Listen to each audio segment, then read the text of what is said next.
Hello there and welcome. I'm Bob Proctor, and I am attracting good, great, and wonderful things into my life. Money comes to me in increasing quantities through multiple sources on a continuous basis through the law of attraction. And that's what I want to talk to you about, the law of attraction. See, the underlying law that regulates supply in the world of effects has two important phases. One is desire, and the other is expectation. I want you to imagine that you're fishing. Now, you may have never gone fishing. You've certainly seen people that have gone fishing. And you take and you get the line all fixed, and boom, you cast it out. And as soon as that plug hits the water, bang, a fish strikes. Now, you got the fish on the end of the line. But you are never going to have that fish if you don't reel it in. Well, you see, when we desire something, we are instantly connected with the invisible side of whatever good we desire. It's expectation that reels it in. Now, most people don't understand this, and they attract what they don't want rather than what they do want. I remember years and years ago, I got a bumper sticker that said, "Expect a miracle." And I kept looking at that bumper sticker, and I kept looking at it and looking at it, and I got to the point where I was expecting something so good to happen in my life that I wouldn't be able to explain it. You see, I come to realize that a miracle is a word, Voltaire said, it's a word that we invented to express the known effects of unknown causes. It's something that's so good that's happened to us that we're at a loss to explain how it happened. I want to explain how I attracted something into my life that literally changed my life, changed my business, but it changed the lives of 200 or 300 million people as well.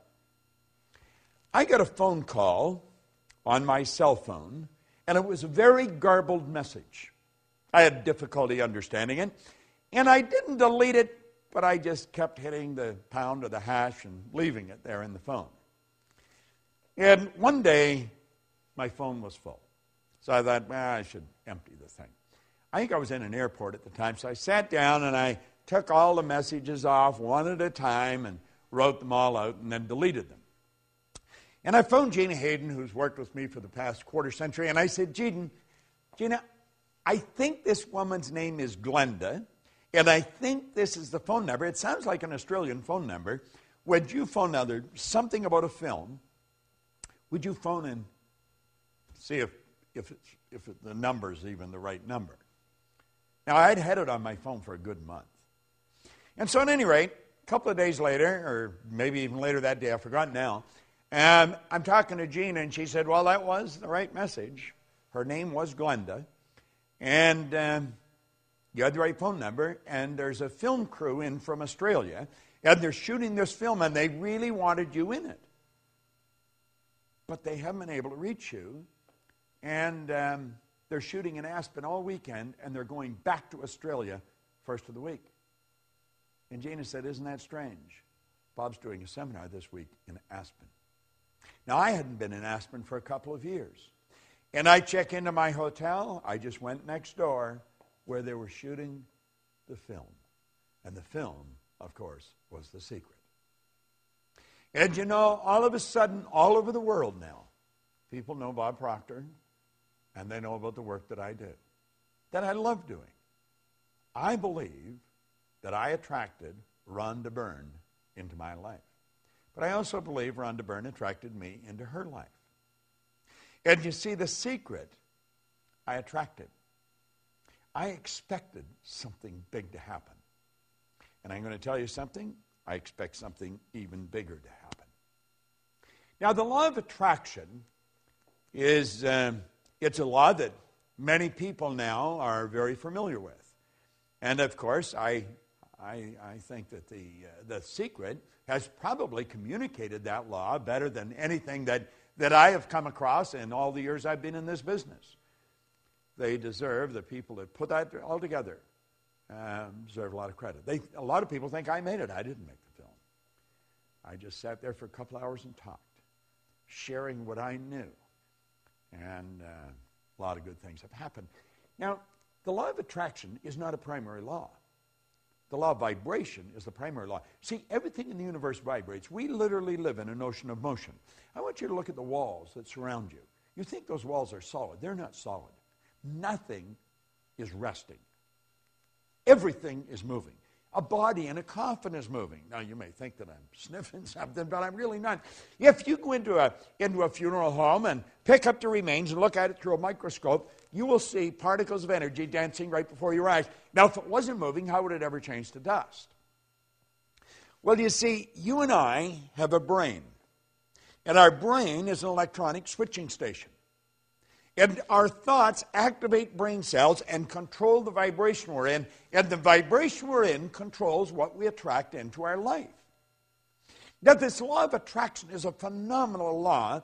And I think the law of attraction, as it's brought out in this series, it's very well done. And I would encourage you to study into it in some depth. Because everything that comes into your life, you attract into your life. Now, you may be saying, does that mean that I have a cold, that I sat and thought I'm going to get a cold? No, it doesn't mean that at all. But you did attract the cold. You see, I don't think you sit and think I'm going to attract a cold. I think you put yourself in a very confused vibration. There's a law of gender. It decrees that all seeds have a gestation and incubation period.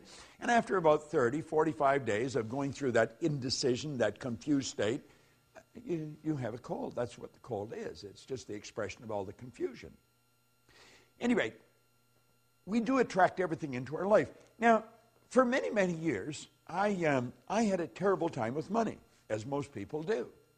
And I was forever letting my outside world control my thinking. So my outside world was dictating what I was going to attract. Now, I didn't have any money. I had debt, and I'm thinking debt, I attract debt. If your goal is to get out of debt, you're going to stay in debt forever. Because whatever you think of, you attract. And you'll say, but I was thinking of getting out of debt. I don't care if it's get out or get in. You've got to start seeing what you want. In a previous lesson, we pointed out that you don't work on cold if you're cold. You work on heat. See, cold is the absence of heat. So you work at creating heat. Well, if you want good in your life, quit trying to change the bad. Quit trying to get rid of the bad. Let it go. Let the dead bury the dead. Let it be part of the past. Start to see the good that you desire. Visualize it. See it as present in your mind. The second you've got the idea in your mind, you've got it intellectually. The second you internalize it, you've got it emotionally. And then it's only a period of time until you attract it physically. Attraction's a very powerful process. We are all magnetic creatures. We're all a mass of energy. Everything in this universe works on the law of attraction. You go into some restaurants, and they're always busy. The energy is good in those restaurants. You go into others, there's hardly anybody there. Isn't that strange? You go into a clothes store, and you may be the only person there outside of the person that's running it. You go into others, and there's people coming and they're going all the time. It has to do with the energy of the place of business. And the place of business is nothing but an expression of the consciousness of the person that's running the business. When we start to understand this, when we start to understand that we literally attract everything into our life, and it's our thoughts that are controlling what we attract, our whole world's going to change. You see, nature does not deprive us of any good or desired thing. Now, Hollywood points this out so well. It does provide us with the mental equipment and the inner power to acquire and enjoy the essential good to ensure a happy and a worthwhile existence. And it all happens in a very simple method. It's so complicated because nobody studies it. See, I always feel if we can teach a little child that maybe is just learning to walk, how to talk. We can teach them language. We can teach them multiple language. A baby at birth is a linguistic genius. If we can teach the child language, surely we can teach them something so basic as these laws. You say, well, why haven't we? Because hardly anybody understood them. The parent's not going to teach something to the child that they don't even know. The parent's only going to give the child what they've got. You see, what you don't fix, your kids are going to inherit. You should put a big sign on the refrigerator, attraction. Put it on the outside of your bank account. Hang it in your mirror where you put your makeup or shave in the morning. Put the word attraction everywhere. And start to realize whatever you want, you'll begin to attract. That is an absolute law. This isn't just my idea. It is an idea that I've fallen in love with. And I want to recommend you fall in love with it. Study these laws every day. Now keep in mind, this video series is just an overview of these laws. Get into it in depth. Get the script. Study the script. You'd be so glad you did. This is Bob Proctor. Thank you.